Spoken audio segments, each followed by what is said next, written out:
Before Andre's podcast, a solo cast. Well, not really. I have a guest, but it's me, your pal Nate. Welcome, and I'm without further ado, I'm just going to introduce you right away. This Right. is the great myth. You, Yes. you might know from some of his projects, Dapper Dan's, and and more importantly, small role in Final Fantasy VII if you're that big of a nerd, which I hope you are. Yeah. Good to be here. Excellent. Thank you for coming back, and thank I really appreciate it.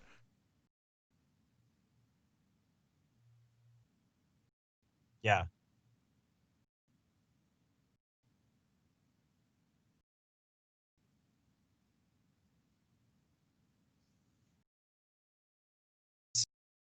So it was a man. This is like two. The reason I brought it up, not only because I mean it's just perfect timing because not only is it contemporary as the show is on Disney Plus and everybody's watching it and like culturally again after the show's been out for 5 years, but still audition I've ever done in my life, and it pertains to um, being movement Black Lives. When I went to this audition, or when I usually go to a theater audition or something like that for the stage, the feeling is usually the same every time. It's a lot of people that really want the job that doesn't have very many spots. Um, there's music books out. There's people going over their songs or their sides. You have the pleasantries of seeing, somebody you saw before or somebody that had the role or like is coming back. All these things. It's just a very tense environment. Not like completely tense because we're all fun people, but it's just there's a level of obviously a level of competitiveness because we're all going for kind of the same thing.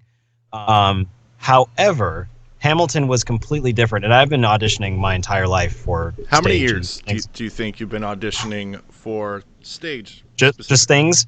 Man, I think for real since probably since high school. Well, no, I think earlier than that because I'm trying to remember. I did show plays and things, stage stuff since I was a kid because my mom was the one who introduced me to theater. But I think that my memories of like my auditioning life, I think would be from like ninth grade forward. So a long time, over half my life. I've been Yeah, I'm 30. Yeah, I've been doing the audition thing for a very long time, and it never gets like completely easy. I mean, it can be more relaxed if like the theater company or the people behind the table, but there's always that element of I'm in front of you to solve your problem of not having the right person for the role, and hopefully I'm the solution to that. Um, and the underlying excitement, nerves, all that never goes away. But it's always exciting to me. I'm always love the challenge of that. But for Hamilton, first of all, where we auditioned for it was this church on Franklin Boulevard, down in near Hollywood and Highland. I'm trying to remember the exact. I mean, I know it's on Franklin, but it's if any of you are from LA or know about it, it's a church with the big pink ribbon on the outside. Usually, and what's cool about for me, I nerded out for that location of the audition. One because it was Hamilton, but also because we did the audition in the gym of that space, or that's where the holding area was for the actors. And that gym is where they shot the Enchantment Under the Sea dance from Back to the Future. And that's my favorite movie. So being in that gym, I was like, Marty McFly was in here. He played Johnny Be Good in this room. This is amazing. So that was cool for me. But even more than that, what was different about the Hamilton audition was there was a sense of family almost immediately when we got to the space. Really? And it was because I think all of us were feeling the same, at least I was feeling this. I'm sure other people were feeling the same sensation of, I've never seen this many people of color in one room for a project before. Oh wow. That just, I didn't grow up with that. I didn't grow up with I grew up being like, one of five, people of color in the audition room at a time, maybe a little bit more, but it's never like 90+%. That has never happened. So that was amazing to me. And then That's cool, even man. cooler than that was there was an undercurrent of we all understood what we were there to do because Hamilton has lit the world on fire as far as what it's saying and what it's doing and how important it is. Oh, Hamilton has lit the world on fire. Woo! Um, and we all understood that we are part of this process of hopefully becoming part of one of the most theatrically important things ever created. Um, so there was that going on. So there was this sense of family and celebration. There was also a sense of support from everybody there. And I'll give the example that I always tell people is we were brought in groups of 10 to go audition for, groups of 10 would go in audition, you'd go out and get in the line, go in and sing your song, and then they would say, we'd like you to come back for a specific part or not, and then, But whenever people would get up and go to the room to audition, everybody else in the room or big parts of the room would applaud for people going in and say, go get it. Like, that doesn't happen in auditions. You That's don't applaud awesome. for people going in to do this thing, but we were all like, this is important. Whatever happens, some group or combination of us is going to go continue to tell this story because us, people of color, have never been represented in this way before ever in our lives, and we finally have the chance to do it in the biggest show in the world. So let's go do it. That's the Wow. feeling, and I've never felt that way in any other audition ever in my life. Whoa! So yeah. you've been through. I don't want to say countless.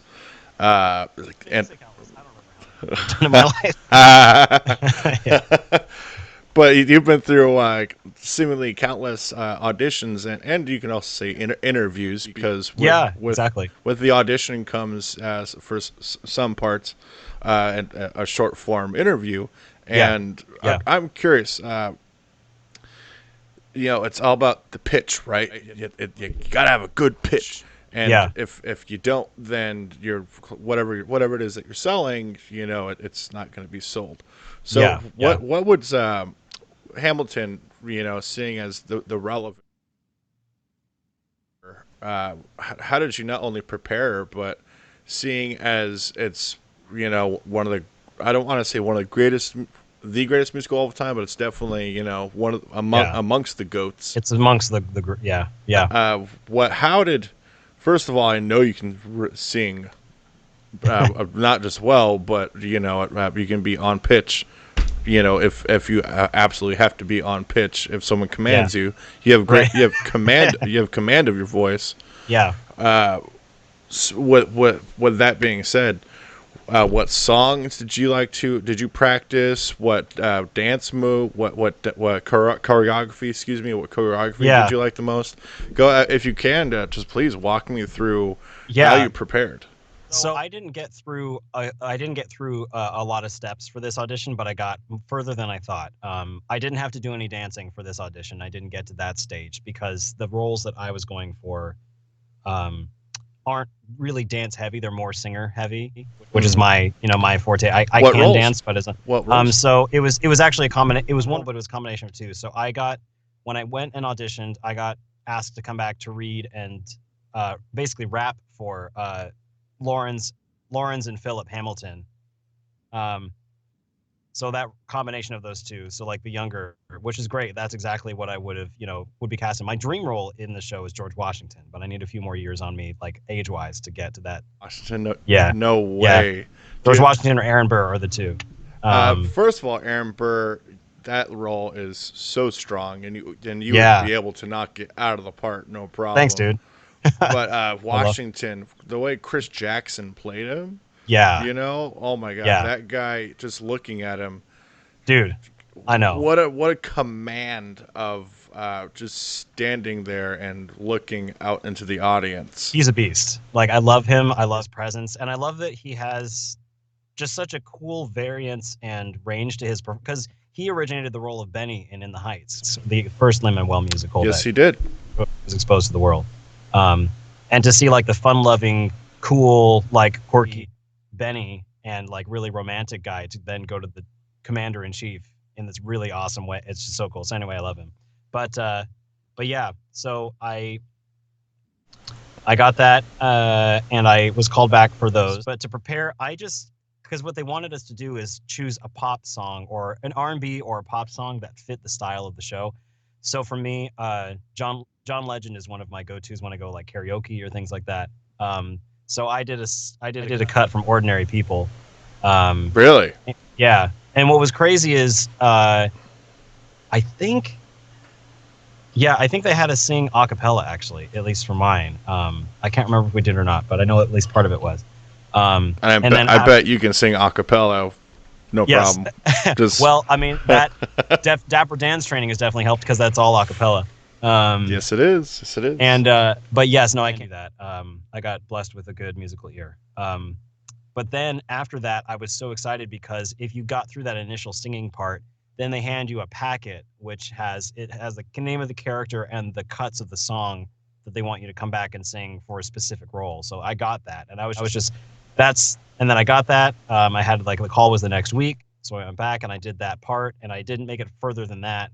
But then a year later, Telsey and Company, who are the casting company that does Hamilton, Uh huh. they called me back a year later to come audition again for the role. So I'm in their brain somewhere of like potential cast. But You know who I even did though like? I liked that what was that kid's name? Isaac Robinson Smith. I liked him yeah, a lot. exactly, yeah, yep, that's exactly, and that's what you want. And even though I didn't get it, I don't really mind because one, I have such an established beginning and momentum with my career in voiceover, so I wouldn't want to leave LA to do theater.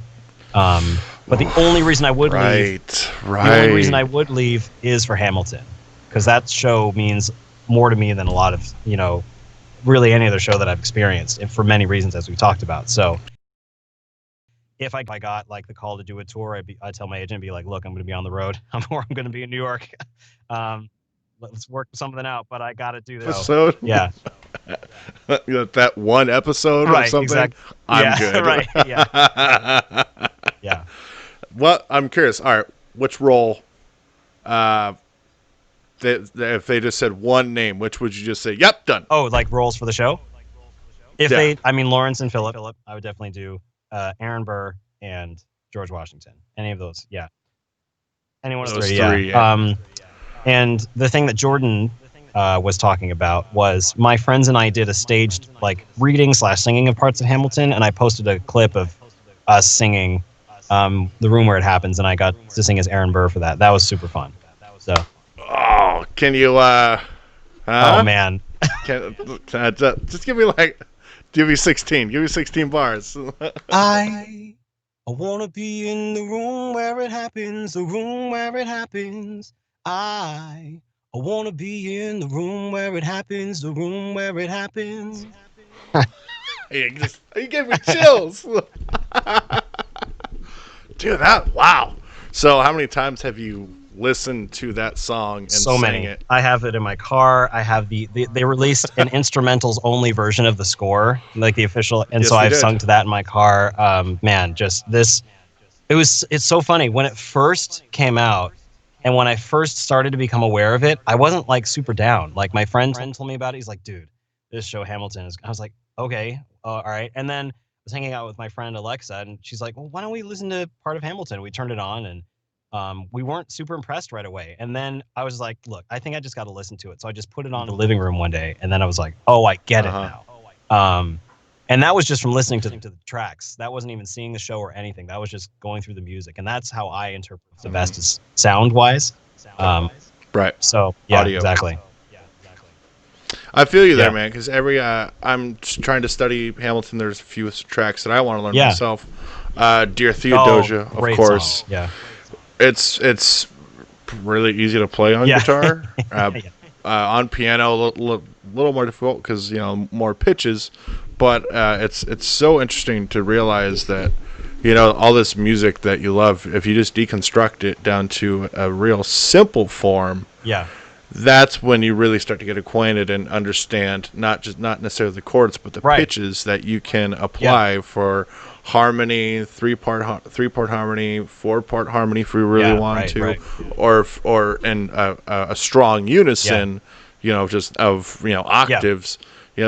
Hamilton is musically the composition, the arrangement, as an IP, it's so dang Yeah. catchy that Lynn really like. Don't get me wrong, some musicals have really complex Yeah. pieces, and there's a few in Hamilton, but how it's written on and by Yeah. rote and by note is just, you can just hear it and just start Yeah. Well, Oh, he just has a genius ear for that kind of thing, and he knows what sounds good. And he honestly, sure. what I love is researching, the history of it. And he pulls from a lot of his heroes in hip hop and R&B and everything. Like there are some things I had no idea that he did. Like I'm not as familiar with some of these people. I mean, I know who they are, but there's that song, the 10 Dual Commandments, where they like count on each of the steps of the duel. Yeah. Is Number Yeah, one. which I didn't know until I researched it. But Biggie had a song called "The 10 Crack Commandments," and that's where he got that song from. It's exactly the same. Um, Oh, yeah, if you really? search "10 Crack Really? Commandments," it's the same intro. And there's a lot of like just little things. There's also like pieces of musical theater. Like one of the things that I have memorized is George Washington's rap at the beginning of "Right Hand Man," or near like towards right hand. We're Yeah, yeah. outgunned, outmanned. When, That is such a great Yeah, I mean, track. one of the things, like one of the lines is, "No, I'm the model of a modern major general, the venerated Virginian veteran whose men are all lining up." And um, the model of a That was modern dope. model of a modern major general is Gilbert and Sullivan. That's a famous Gilbert and Sullivan song. So if you're a musical theater nerd, you know that that's a piece of history right there. Um, Whoa. there's also at the end of "Say No to This," when Hamilton says, "Nobody needs to know." That's part of a musical called "The Last 5 Years," where there's a song called "Nobody Needs to Know." And Lynn talked to Jason Robert Brown, who composed that musical, and said, "Can I use that line from your musical in this part of my show?" So like, there's just so much that he Whoa. pulled. Um, Probably my favorite thing though is um, let's see, what was the song? I think it's in "My Shot." Uh, where there's people in the background going whoa whoa whoa, like in the background or whatever. Uh huh.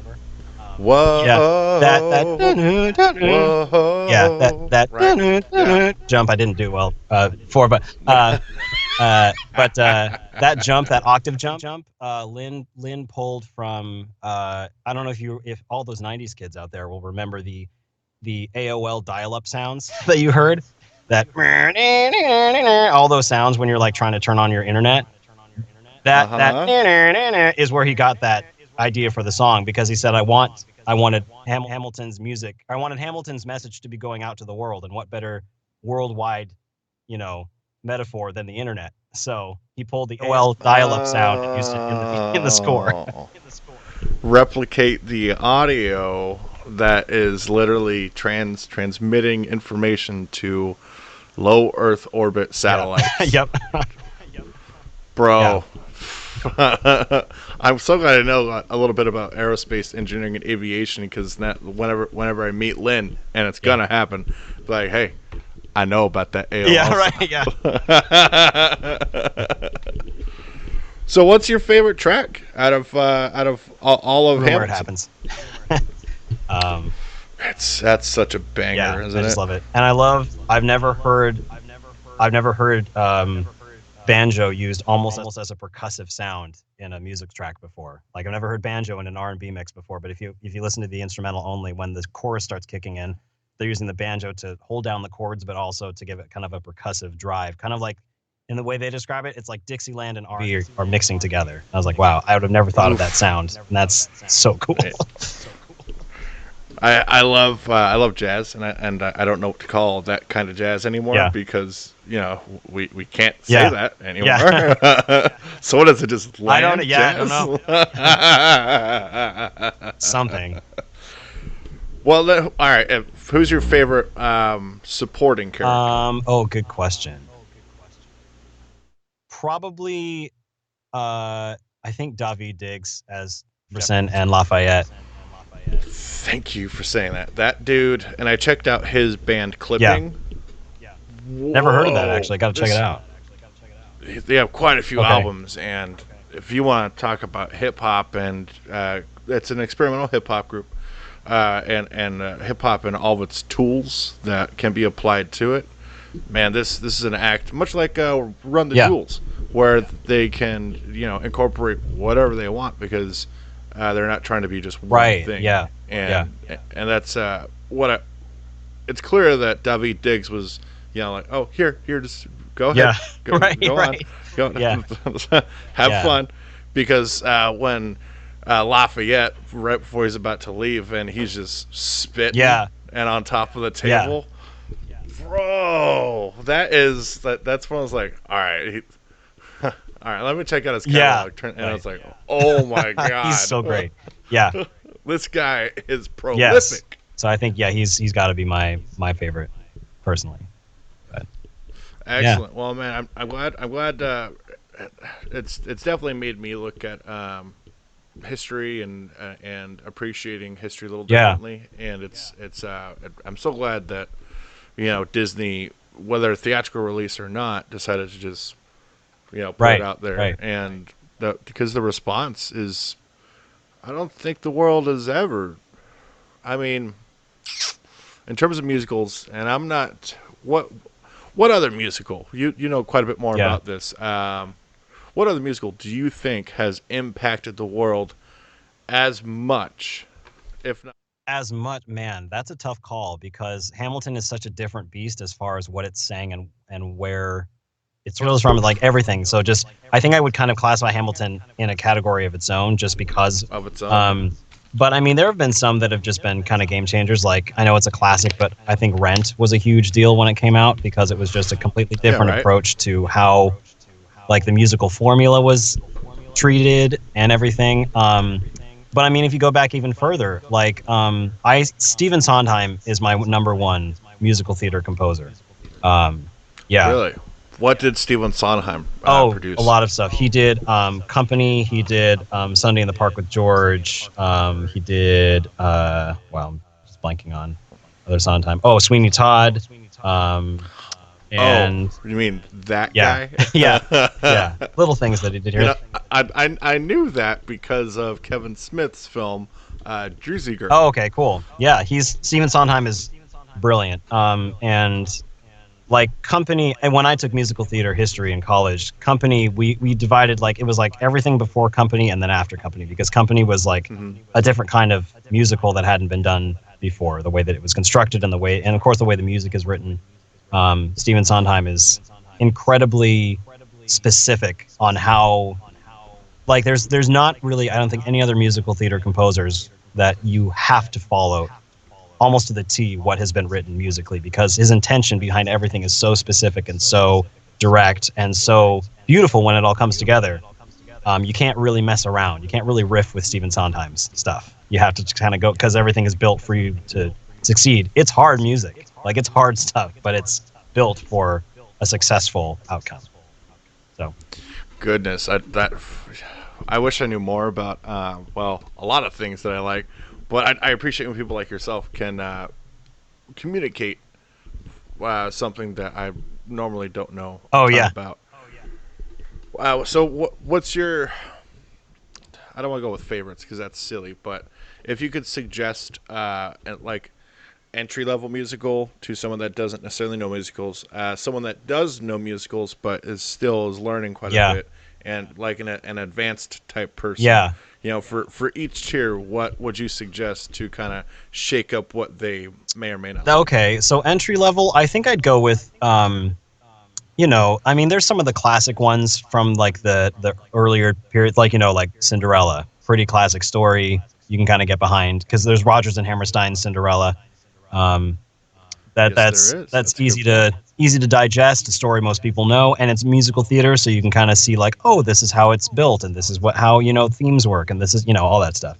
Um, and then there are several musicals from today that I think are pretty. I mean, because there's stories that people kind of know or don't really, or want to know more about, like Wicked. I think it's super big, but it's like people know Wizard of Oz. People know that you can kind of I love that yeah, musical. it's great.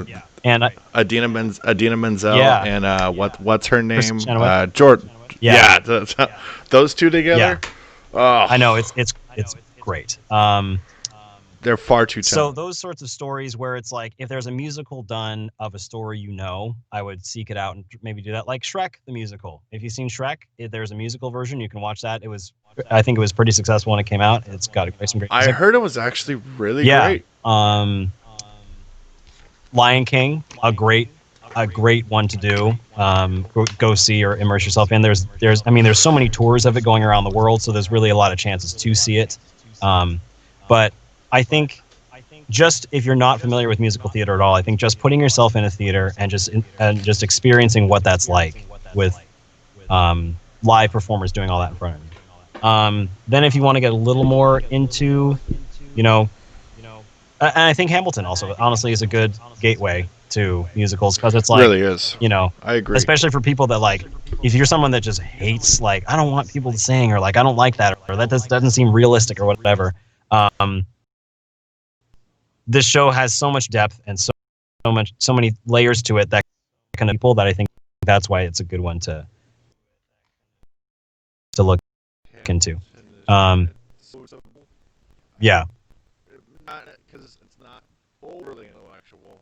There are right. a few lines that if you didn't know much about economics, macro or microeconomics, it's gonna go right Yeah, over your head. But right. Yeah, it's just and it's newly released that whether entry level, intermediate level, or advanced level type of fan, or even yeah, someone that appreciates music, right. I do believe that there's something in there for everyone, and especially Yeah, a musical I love that I don't know, it's definitely problematic. Phantom of the Opera, yeah. Oh, that's yep. problematic AF. However, the arrangements, the musical number, and just the numbers on stage are, so, Yeah, I want to say some of the biggest because Cole Porter and anything goes right. He yeah, all those 40s, 30s, and 50s musicals that yeah, might be considered campy. yeah. However, the arrangements, some of those arrangements are iconic because those singers Right. were their ranges were far ahead of their time. Yeah, yeah. Exactly. So I'm curious, in the realm of music, there's been a ton of great new albums that came out. One that I've been listening to quite a bit lately is the new Willie Nelson. Oh, I haven't heard that one. That's awesome. Wow, First Rose of Spring is the name of the record, Okay. and it's definitely a love letter to to not just the fans, but it's a personal story. But this with how accessible new music is, it's just Yeah. via YouTube or whatever Right. application you use. I'm curious, how do you keep because the new John Legend is it's outstanding. Yeah. Yeah. I could not believe what I was hearing. How do you as an actor, musician, Yeah. producer, I won't necessarily say director, but Yeah. you direct yourself. How do you keep Right. yourself fresh in this climate where there's always new stuff? Are you talking about musically or what? Which like anything? Musically, and more importantly, musically staying not just relevant, but Yeah. keeping up with everything. Right. Okay. Well, I guess keeping up with everything, I can get behind a little bit. I'm not really too, but there's a great feature on Apple Music called New Music, and it caters to what you've listened to or what you are interested in. That's how I find new music now. Mm. Is I just turn that because I refresh the playlist every week, so I just turn that on. Like, oh, what have I not heard yet that also caters to what I like? Dude, that Um, I'm so jealous because I remember, being much younger, yeah, trying to find new music via yeah. Pandora or whatever Oh app it yeah, was, and it was yeah, just. yeah, I don't get me wrong. Random tracks, it's not terrible, but it's not how I prefer to digest my music. I like to listen to album from start to finish, so yeah. I can talk about it. Right. However, there was a time where new music wasn't so easy, and Yeah, for people like us that really kind of need that craft in our lives, not yeah, just for sanity but for mental health, it's so fascinating to I don't want to say inundated because yeah. that's not the right word, but to always need to be catching up or being caught up on something or this new thing or that new thing. It's really quite draining.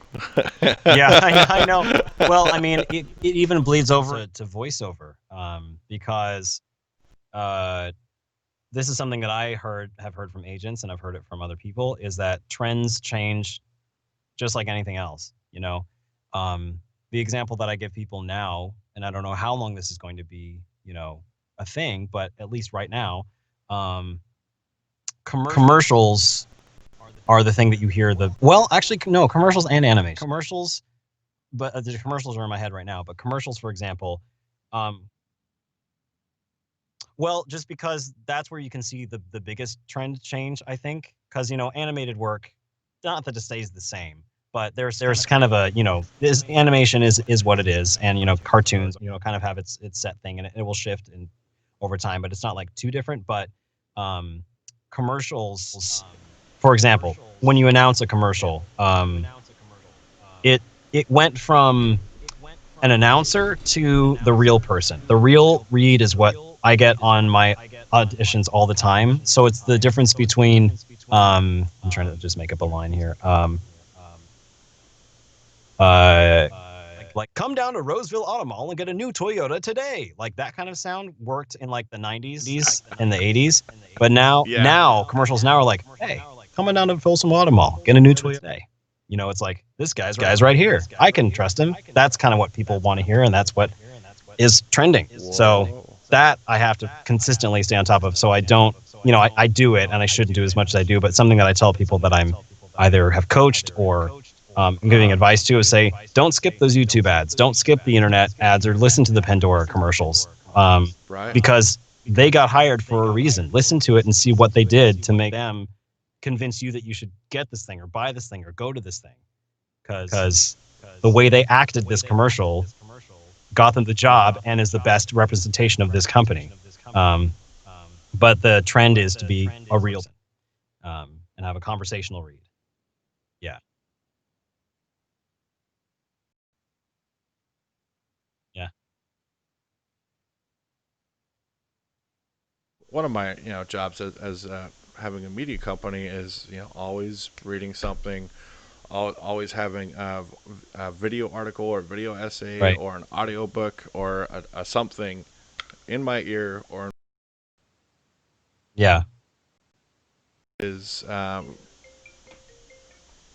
what my wife's phone. That's hilarious. That's funny. I'm always used to having something in front of me and something on because there's always Yeah. something new to talk about, something occurring with a space program or with Right. the Disney Star Wars universe. Yeah. So it's per your point on not skipping anything. Uh, that's when I've learned is to just patient and just pay attention. You never know Yeah. when there's a gem or a piece of information that just might change your life, or it just might be Exactly. something no one else knows. Right. Yeah. That's totally true. So how do you implement, like, I always say different tools, different things, and with various strategy implementation available, Yeah. with all these skill with your I don't want to say tool shed necessarily, but Yeah. with all the tools that you're developing at your disposal Yeah. with your voice, Right. how do you find new tools, or how do you learn from your students? I learn I keep fresh by people that I teach or give advice to, um, or coach. But I keep learning. Like I just completed 3 voiceover workshops that are all digital. One was on promo reads, one was on dubbing for animation, and one was on interactive video games. And all three of them had something different to say about what I did, Really? and they're all three completely different kinds of work. Um, Promos are very specific. I don't know if you know about promos or what they are. Yeah. Yeah. So, yeah. Yeah. So, I'm trying to remember the copy that I had for this promo. I mean, if you're doing what Bill Burr does, you're definitely gonna Yeah. get in trouble. Yeah. Like, okay, so I remember one of the pieces of copy was just, having to find differentiation and melody throughout very few words that you're given. So for example, one of the pieces of copy I got started off with the words the man, the icon, the only was the intro to this promo. Um yeah. Yeah. So, coming at it from maybe if you're new to it, you might, because we all hear what they sound like we know what it sounds like. We've picked up those patterns as people that are, especially audio people or people that love music. You can hear the musicality and the melody in a promo. um Yeah, exactly. But yeah. So, but it's the difference between saying the man, the icon, the only, or the man, the icon, the only. Second one is much more, you're paying attention now. So that's the yeah, yeah. Yeah, right. So it's that.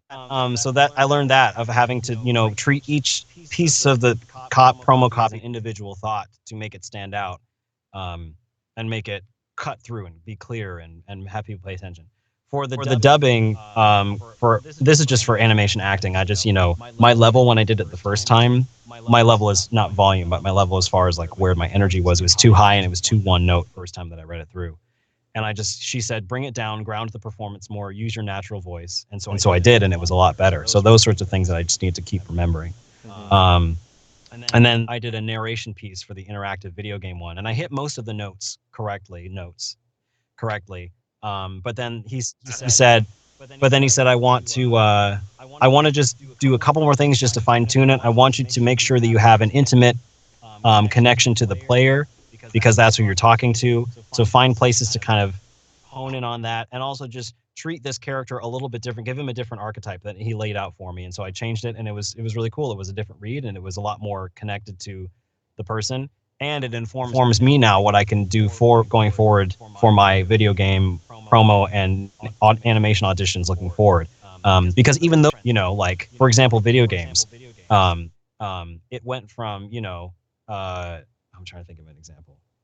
Um, what's a video game that I really like from like the 90s? Um, yeah. Yeah. Well, that's a great one. Doesn't have a lot of voiceover in it just cuz it's, just getting No, no, but no, I'm trying that's well, right. okay, I'll just give you an example of like what I'm talking about. Cuz like video games in at that point like late 90s, all the voices were like super wacky, like, all up here, all this energy, very, very, very animated. Um yeah. Yeah. Um but then you get to games now like The Last of Us 2, which video games have gone Ugh. video games have gone from, not that it's bad. I love the original one. I love all the whole spectrum, but I'm just saying that the trends have changed. Trends have changed from there's a place for that kind of stuff, the more, animated, cartoony kind of thing, which is still incredible and I will always love it, and it's great that it's still being made, up to extreme cinematic video gameplay, which requires extremely cinematic and deep and real um, acting, which I didn't put into my performances originally because I was like, oh, it's a video game. It's got to be bigger than life all the time. But no, you can still, like the way I'm talking to you now, I can send in an audition like this because this is how normal people talk. And that's what people are seeing on the screens now because video games are so cinematic and so real. And that's what they're looking for. Is almost on camera acting, but for the microphone. So all of that stuff is how I'm keeping myself fresh. It's just continuing to learn and learn and learn and refine and So refine. what's a because I how I'll practice my impressions, my voices, Yeah. yeah, Yeah. do stuff like Right. this. Right. Yeah. Hey, Donnie. Yeah. I'm curious. New characters, because everything that I do, I have this chronic samey problem. Yeah. So as much of a fan of Joey Diaz as I am a really hilarious comic, he sounds like this though. Yeah. But that's generally like my Bronx, New York character Yeah. to begin with. So, uh, what I tend to listen to, I tend to emulate, right? Right. Yeah. And unfortunately, it's all samey. Yeah. So you clearly know how to break that wheel. If you're trying to give a direction or a tool Yeah. or a place to head in, a direction to head into for someone that wants to try new voices, what would you suggest that they do? Experiment with different placements and experiment with different ways to approach the character. So if you just want to refine, because if you're good at one thing, if you're really good at one character and you're great and you can act it, then keep going with it. People like H. John Benjamin, I may have mentioned him last time. H. John Benjamin, the voice of Archer and the voice of Bob and Bob's Burgers, not doing any voices. He's just a great actor. So if you're great at one thing, do that thing. Not to mention Jake the dog. Yeah, right. Yeah. So if you want to do new characters, well, I'll take yours for example. So this is the New York guy that you trying to do. Are you doing an impression of my impression? I'm doing an impression of your impression, yeah, which is also a new character.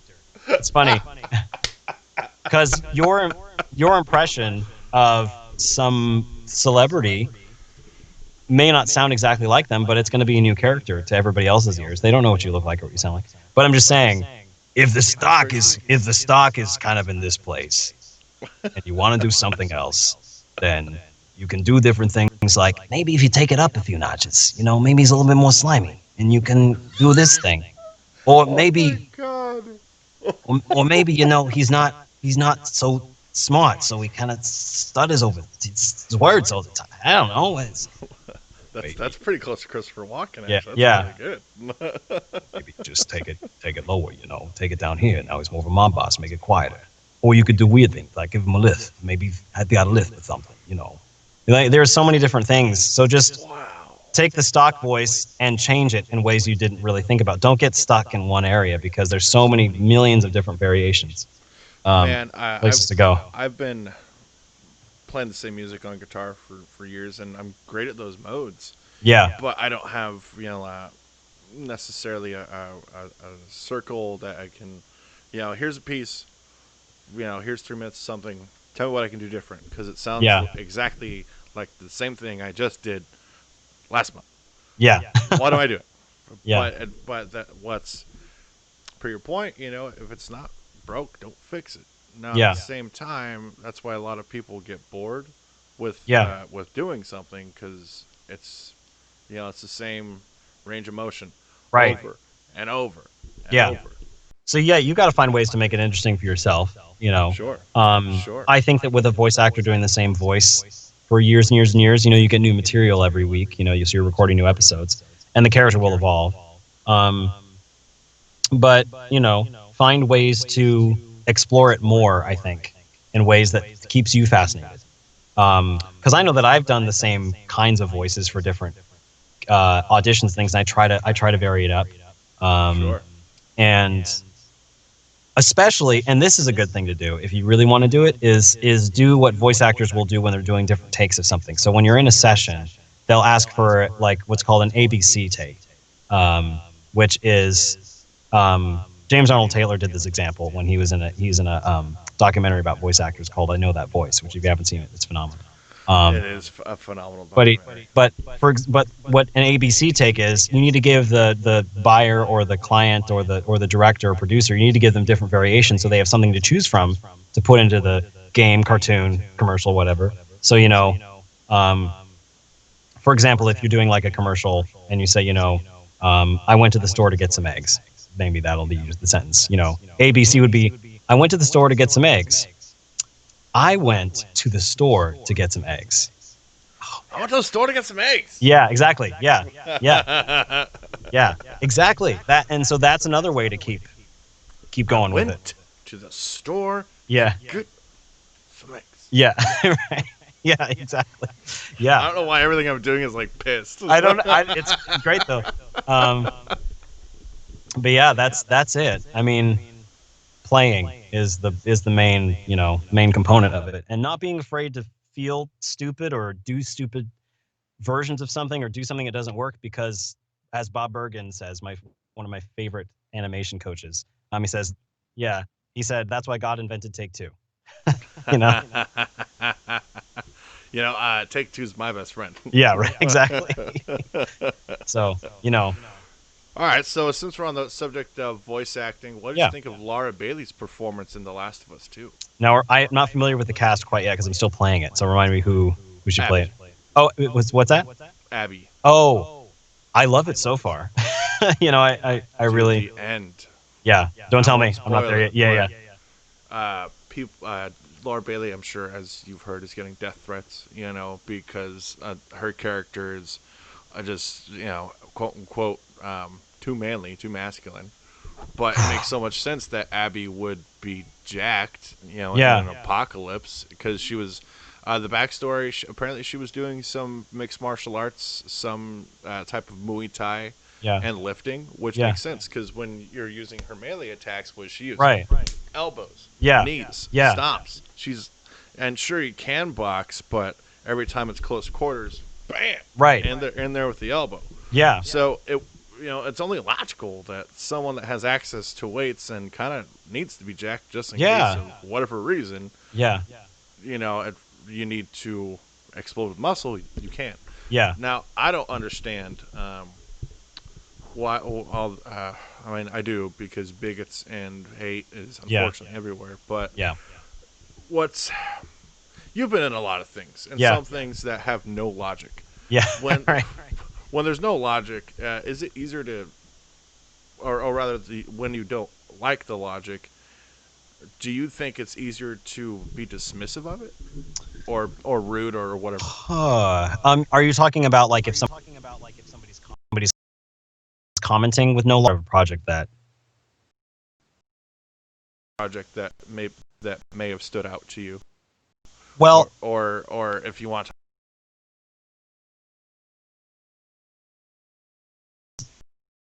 that is. I mean, we are here to serve the story. You know, the story has been created. We are here to serve the story. We're the storytellers.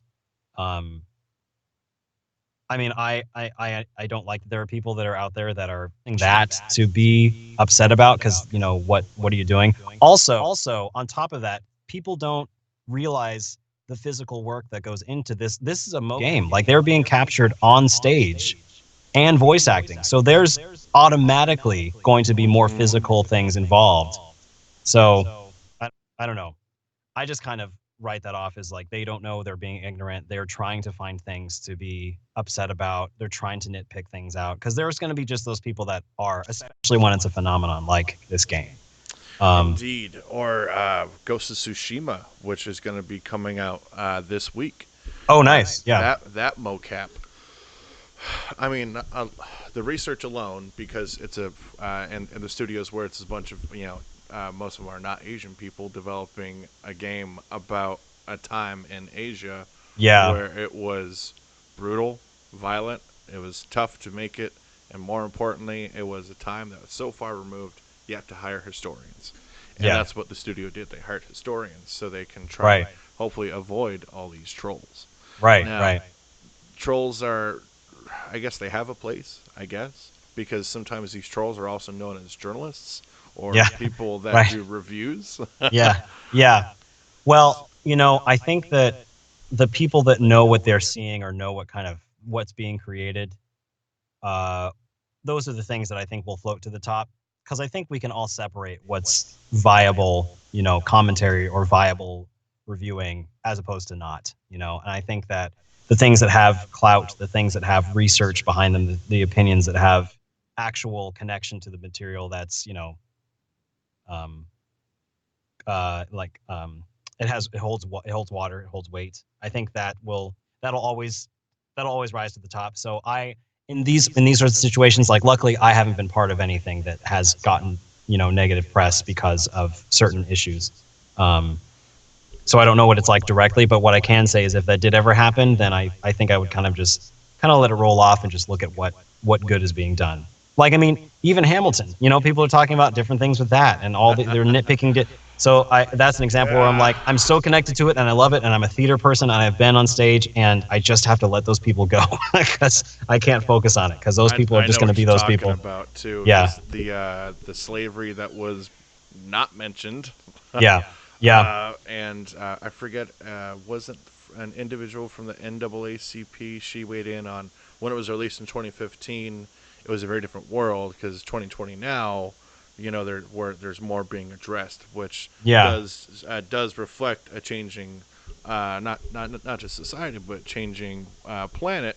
Yeah. However, uh, addressing what the I don't want to say woke things because Yeah. being anti-slavery is not woke. It's Right. being a Yeah. good person.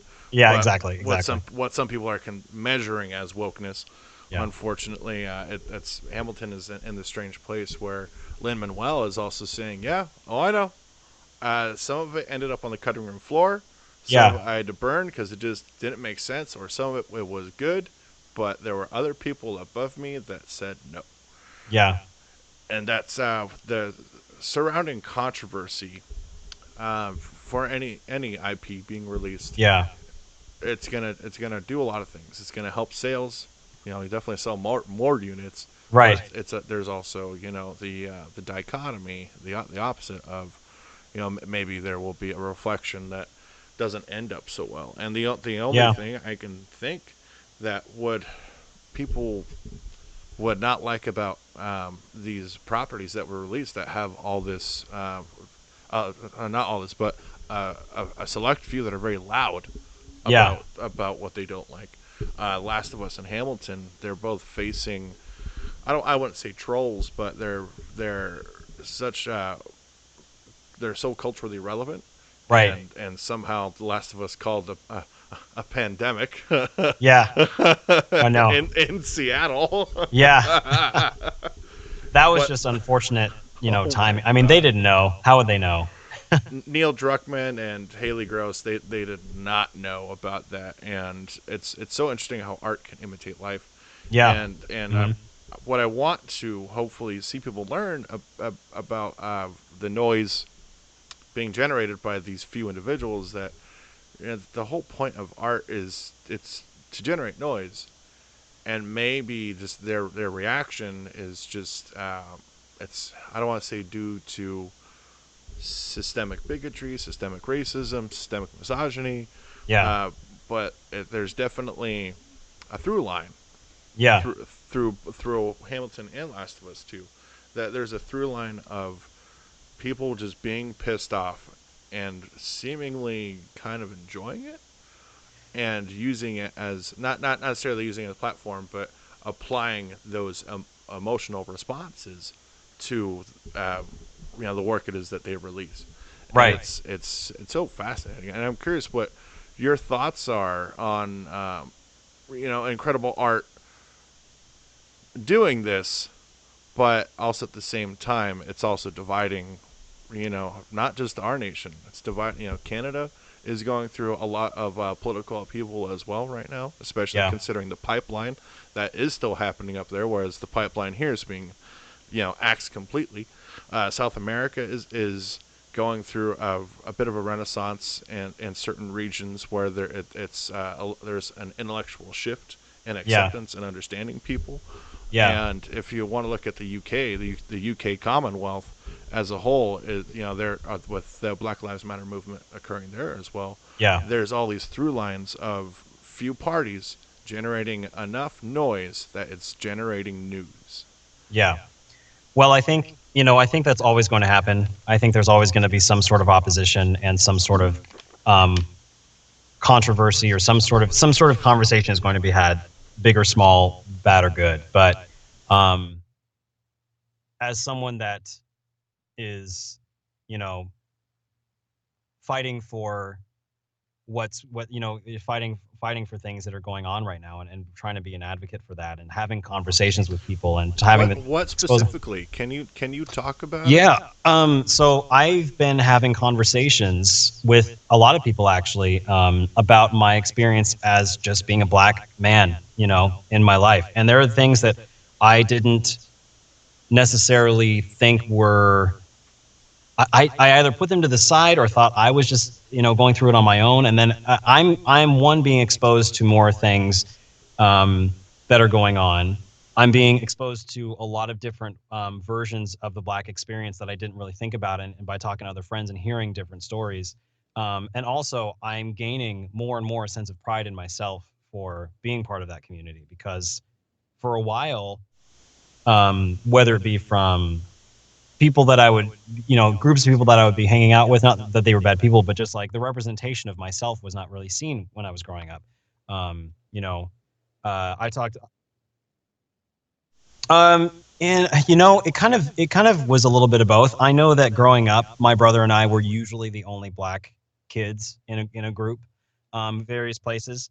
Um, but that was very informative, and it kind of just I just thought, well, that's one personal experience that I was talking to a friend actually last night about this, is because there was a lack of representation in my world, and just in general, on TV or cartoons or whatever, that this is getting a little deeper now, but like Please. when I looked at, like the romantic couple on television, or I looked at like an animated film, Mm-hmm. none of those guys looked like me. So I grew up, and then I had an interpretation later on of like, well, I'm not, that guy over there, that white guy over there, that's the handsome guy that the girls are going to want to go over and talk to. Right. I'm not the handsome guy. That's what I grew up thinking. I was like, I'm not that guy because people don't want, what I am. That's what I grew up thinking because that's what had been put in my front of me for so long. But through all of this and through my own personal life experience, I'm just seeing, I guess, from that small example, just one, the beauty that we all have, um, and that is possible to believe and experience in ourselves. So that's been really an amazing kind of revolution for me in this whole thing. Mm. Um, and then just the small things that I kind of passed off as just, oh, they just said that, and I'll just kind of let it go. But it made me angry, and I didn't really realize why. But I get it now, because it was, kind of what it was doing was basically dissolving my ethnicity with these sort of offhand. Like one of the things that I got, like I in high school and then in college, was, well, Isaac, you're not really black. You're like the whitest black guy I've ever met, or you're like Excuse you? you don't sound like you don't I don't sound black, all these things. Like anybody listening to a podcast, I don't know if you didn't know, in case you didn't see or hear, I'm Uh, African American, even though I don't quote sound African American. oh my Um, god. and so that's something that I've had to struggle with, which is it's called code switching. Is that's an example of changing the way you talk. Like Key and Peele have a great sketch where they talk about, they're like, the way we sound, the way we talk, we're not intimidating anybody. We sound very white. you know He's like, when you're with other brothers and sisters, you got to dial it up a little bit. You change this, you be this way. Um, and honestly, that's been a struggle. that that's is, been a struggle is with that with true? I did that one time when I was a kid because I was so overwhelmed. I'd never been around that many black people in my life. And I was like, I guess I have to kind of switch how I didn't know because I was just like, I didn't believe that being authentic to me was still being authentically black. I thought it was like, well, that's it. I have Well, to do you know, that to fit Jews do in. the same thing. Actually, it's as soon as you get a bunch of like Jewish ladies around each other. Yeah. Oh my god. Yeah. Yeah. Exactly. That's what it is. And I, uh, Cultures and faiths and where the two meet. Do you think that's because uh, it's we're much like software? Do you think it's because we're programmed to maybe behave that way, the I, psychological behavior? I don't know. I think a lot of, I mean, how you are is how you grew up and where environment you grew up in. Um, Kind of where the culture shock can happen is when you're around just a different version of that you're not used to, but they're also from the same group that you are. That's the only way I can really explain it. Mm. Um, and what was I going to say in addition to that? So it's been a little bit hard to accept. It's been hard sometimes to accept, that I am just by existing, I am authentically black. Right. Because sometimes I got, again, and also I thought I had this example to a friend that I told that I was like, well, this is how much it's been infused in my brain. There was an audition that I had that was for two male roles. They didn't specify ethnicity, so it's not like it was on. They said, we're only looking for this. But in my brain, I remember this very vividly. In my brain, I was like, oh well, that's two white guys. Like I can't do that. But now I'm thinking like, why the hell can't I do that? Why? Why am I limiting myself? Like why? And it's because I just grew up thinking that this kind of role is only suited for this kind of person, but that's not the case, and that has to change. And it also comes from who's in control of all that stuff, Right. you know? So, Well, Bob Chapek. That's who. yeah. Bob Yeah, Chapek. exactly. Yeah. Yeah. Bob, I mean, I your will, boss. yes, I know. I will say that in my experience at Disneyland, I have been celebrated for my talent and not what I look like. And I'm very blessed because of that. Um, Is which I mean, everyone wants to be celebrated for what they look like. You know, look at yeah. this weekend there was gigantic fights right over on Yaz Island in Abu Dhabi, right? Yeah. UFC 251, and all those people are they work out that hard, they train that hard in martial arts Yeah. and other fields to look that way, to have that to weigh in well, so you can hopefully win and get paid. Right. Now, in the spirit of looking like something, how some people go about promoting an event, I don't necessarily like, because when Yeah. it's the white versus black, or black versus black, and it's like, or East Coast West Coast, Yeah. or if it's a Brazilian individual against someone else from like Argentina. There tends to be rivalries, and Yeah.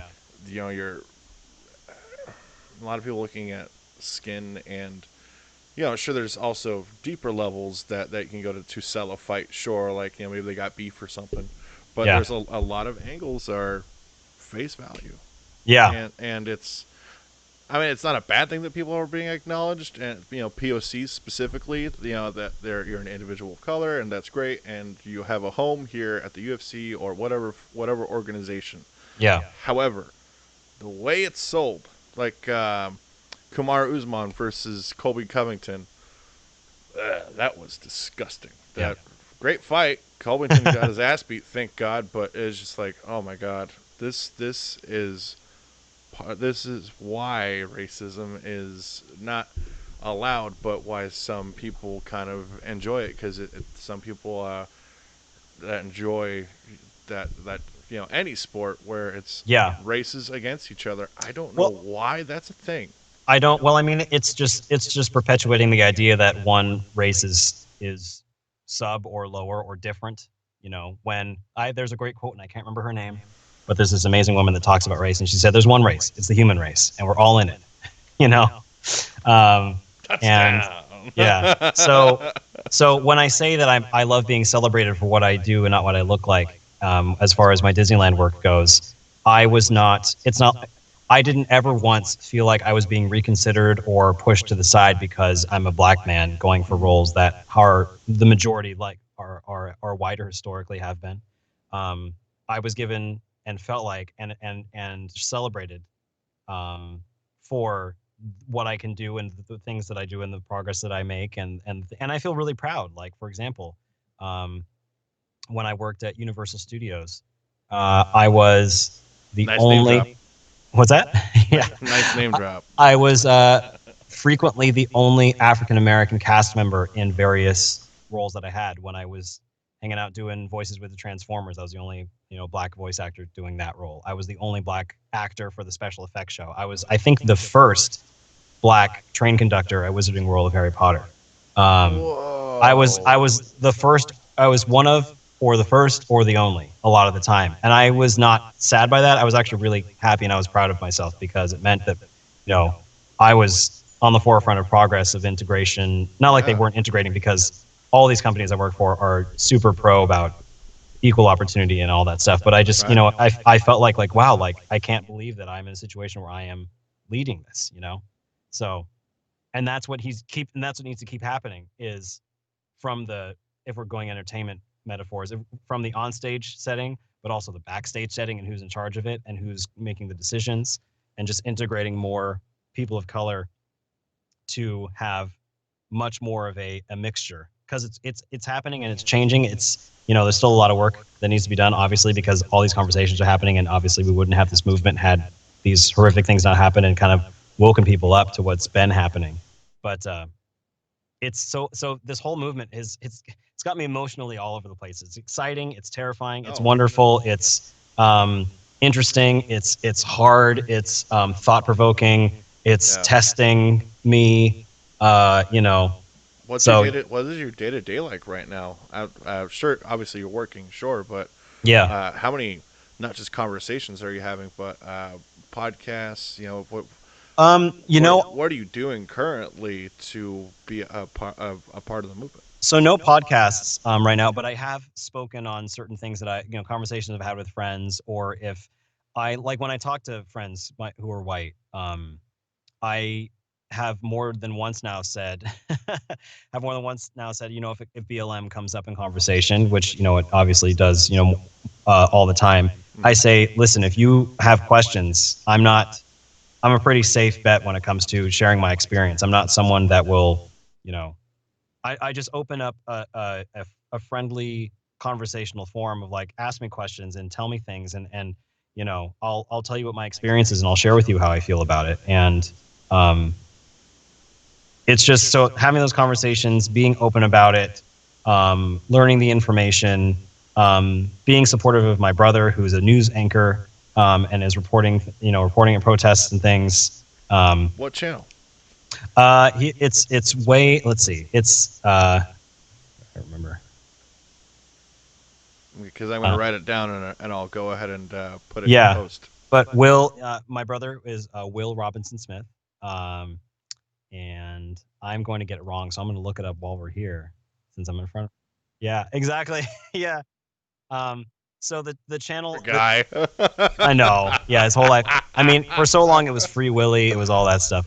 Um, That's the worst. so I'm looking it up. So just so I get it right, it's Way 31 News, and Way is spelled with two A's, WAAY 31. Um, so that's the TV news channel that he reports for, which I'm very proud of him. Have you been appearing on? Oh no, I haven't, because he works in Alabama. That's where he does the news. Whoa. Yeah, Ugh. that's where he got his Ugh. contract. Mm, Um, mm, mm. yeah. You could um, not pay me enough to go to Alabama. Did you know that they have depleted uranium and leaking radiation in oh, Alabama? Did you I did know not that? know that. Willie, if you're listening, watch out. Bro, there's Yeah. some serious regulation problems with nuclear power Wow. in those southern states. But I will go into Yeah. that right now. Yeah. Right. Yeah. Um, but supporting him, because Willie has been. He's going to hate me for calling him Willie because he wants to go by Will because he thinks he's cool, but he's not that cool. Um, he so he was. This is actually. So there are a couple of things. And these are personal examples that I bring up. One, to share how proud and how much I love my brother and how amazing he is, but also to show that it's out there even for people that, even for us. Willie and I got really far in our lives without direct, impactful, hurtful, racist things being said. Maybe casual ones, but um, two things. Two that brought my brother both to tears. One because of emotion, but two literally. The first one was he was reporting the news like he always does and doing a great job. And then some woman called the station and told them someone like him doesn't belong on television. And that's, yep,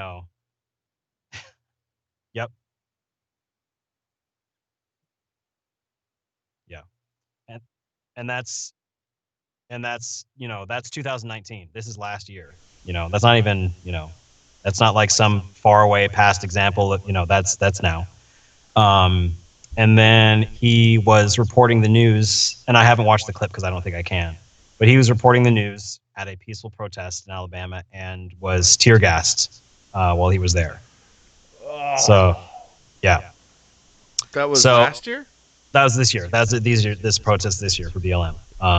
And he was doing his job, and no one was doing anything violent, but he just, So when I've had talks with friends about um, people that are there, just like law enforcement, just doing their job, and I'm like, what job?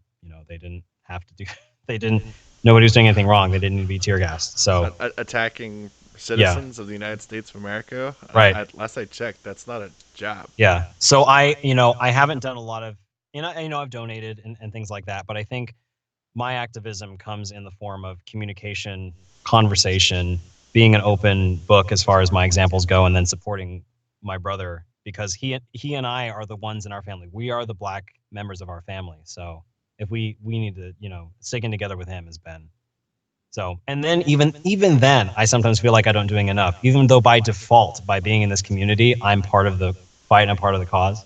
Uh huh. Um, it's amazing how social media pressure can get to you, because it's like, well, what am I supposed to do? How am I, but these are the things that I'm doing. I'm not trying to proclaim them and say, like, look at, what's happening and what I'm talking about, but I'm doing what I feel is right to, keep the conversation flowing in the right direction. I really appreciate your how willing you are to be open because Donnell Rawlings did Whitney Cummings podcast, Yeah. uh, and it was a really I think 90 minutes, maybe 120 minutes, Yeah. but it was really fascinating because he got to talk about systemic racism. He got to talk about Chappelle and Yeah. discussions with Dave Chappelle and Charlie Murphy and just throughout his life and everything that he's been through, as a stand-up, as an Yeah. actor, and having a bunch of friends in comedy that are now some of the most powerful people in podcasting you could ever meet. Right. and being able to literally get an interview like that.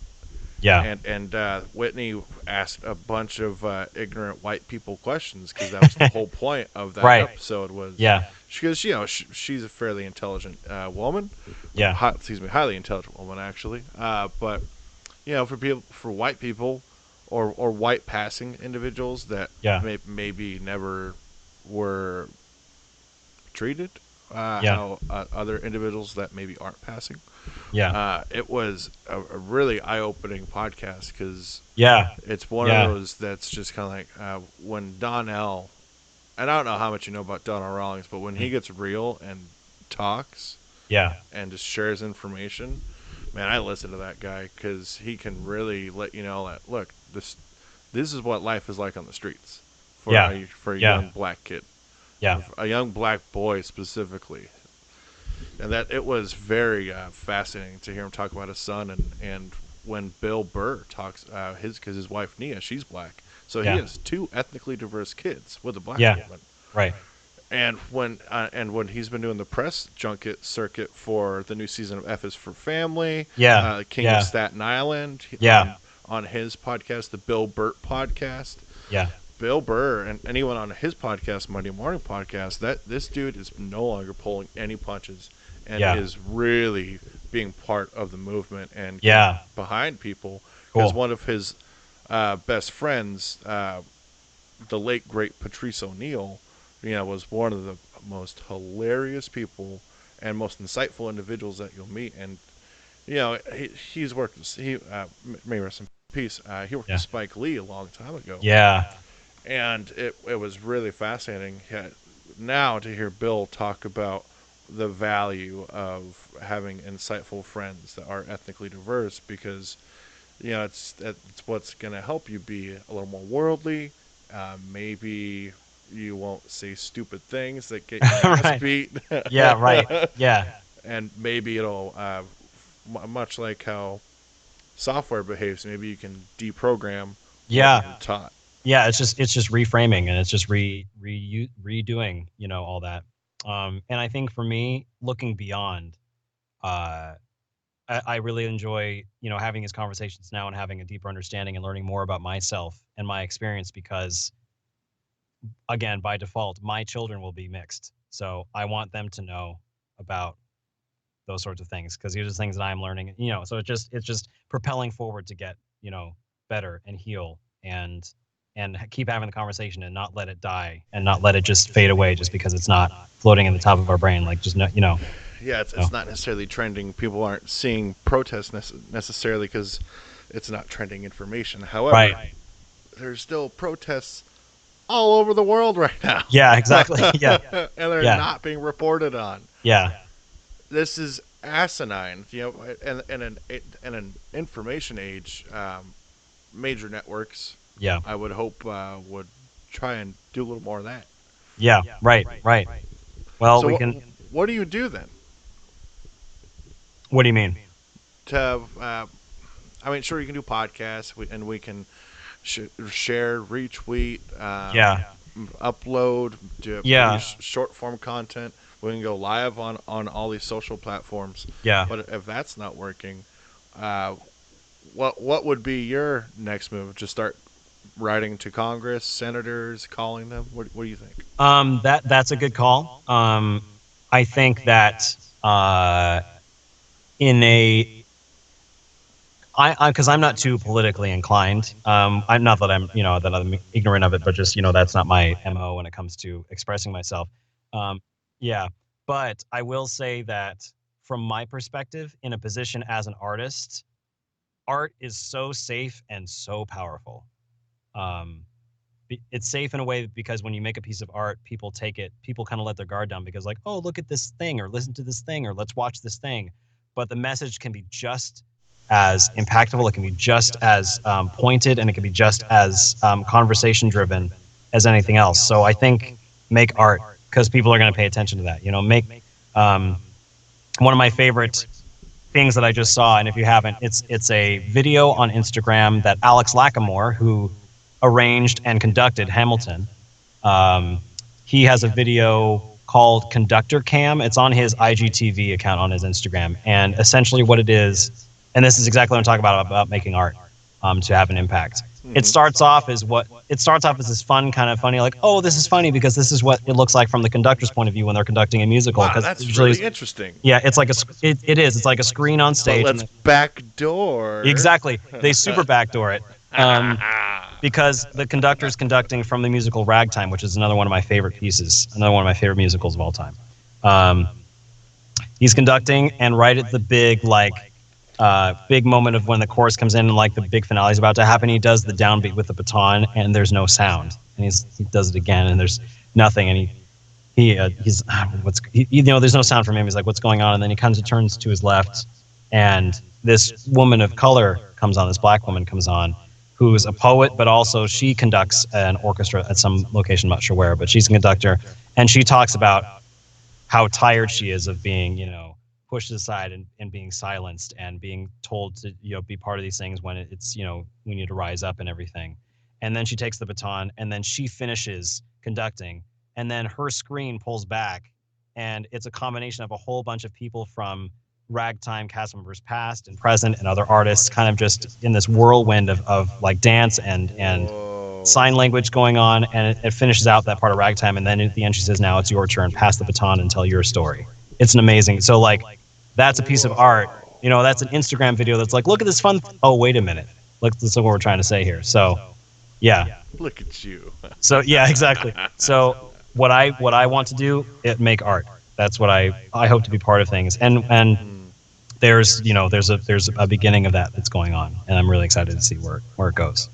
Can you talk about it or not? I had an audition recently for a project that's in that same vein of pushing forward black artists for an animated show. I can't specify what it is, unfortunately. Are you playing T'Challa and Marvel What If? Man, I wish. No, but no, this show, I'm excited. I auditioned today, and I was like, I just hope I'm part of it somehow. I just would love to do something because That's awesome. I would feel so gratified. One, being an animated show, in that capacity, but also knowing that it's being driven by black artists and a black creative team, and a black creator. So Who, yeah, Mark? Are you going to be working? Is it Mark Bernardin? maybe not. I can't say. Really? That'd be dope. Yeah, how this works. Yeah, absolutely. I actually wanted to ask you about, since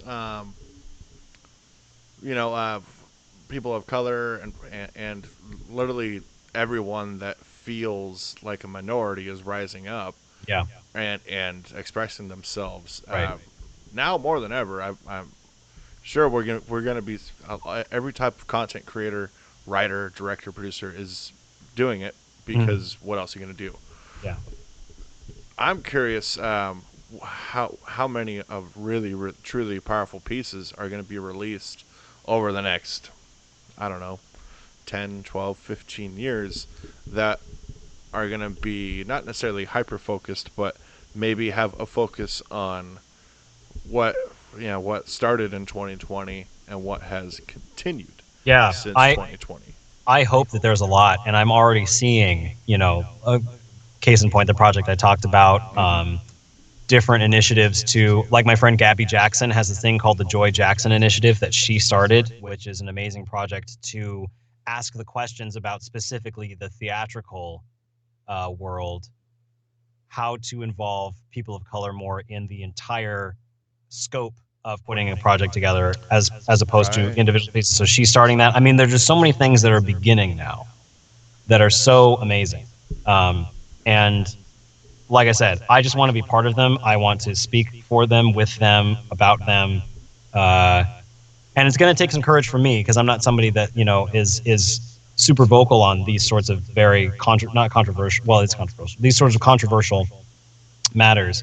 Because I kind of tend to say my piece and, just keep moving. But I want to be more vocal. I want to be part of it. I am feeling this sense of growth and this sense of revving the engine, I guess. And so I think that there's going to be a lot to come. I think there's going to be a lot of really positive things. I mean, this whole pandemic is causing us to look inward more than ever and to really examine certain pieces of ourselves in ways that we weren't really ready for it necessarily or even expecting, but it's amazing, and I hope it continues. So Bro, that's the truth right there, man. You yeah, said it. And before I get you out of here, I did want to ask you about any projects that you might have coming out that you can talk about. So, yeah. anything that you want to plug, if you will.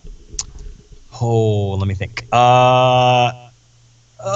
You know what? No, not yet. Not yet. I will say Of course not. I know, and I'm really thinking like I'm honestly like going through it, and there's one project that I'm in that won't be coming out till next summer. Uh, Right on. there's another project. There are two more video games that I am involved in that won't be coming out until later this year. Um, That's and I can't release the titles. nope. Sorry. Nope. Yeah. And then other than that, I'm just auditioning a bunch and um, just working as much as I can. So Bro, good things to come. Yeah. I'm so happy for you. You're a pillar in your community, Thanks, dude. and I'm very glad to see your continued success. And Yeah, this is awesome. bro, you're an inspiration, and you make me want to get the hell out of Sonoma County and just move to Los Angeles already. Yes, come on down. Not right now, but later. Come on down. Absolutely. Well, you can, of course, folks, you can find me at Thinks and Drinks on Instagram. Of course, go to the website, thinksanddrinks.squarespace.com, and for everything that you might need. Isaac, brother, this was fantastic. Yes. You're getting bold, dude. I'm happy for you. Yes. Can't wait. So, with that, that was a lovely almost 90 minutes. Thank you Yeah. for stopping in and being patient Sure. with my not so great laptop until I moved over to It's a all good right. one. Yeah, that's okay. Brother, thank you so much, man. Yeah. What are you getting up to the rest of the night? What are you Tonight, doing this week? I'm actually going to have dinner with a friend of mine, and I'm going to show her. She introduced me to Rick and Morty, Yes. and I have PlayStation VR, and so I bought. There's a game called Accounting Plus, which is made by the creators of Rick and Morty, and it's hilarious. I was like, I got to show this to you. I know what you're talking about, Yeah. actually. What anything you got going on this week to kick off your summer? Uh, Having a socially distanced dinner with another friend Thursday, but that's pretty much it. I'm just, my summer has begun. I am just, in the audition and working every day. I'm doing something voiceover related, so I'm already in what I want to do. But I think for me, being outside more because I try to go outside a lot. Right. Doing something summer related, but also finishing The Last of Us 2. I want to finish the game. So All right, and we'll have to get you back on so we can talk yes, about it in yeah, depth. I would love to come back. Yeah, All right, brother. Well, you have a great rest of your night, and you thanks, can go dude. ahead and hang up from here All right. if you want, because I'm going to stop the recording Okay. right now.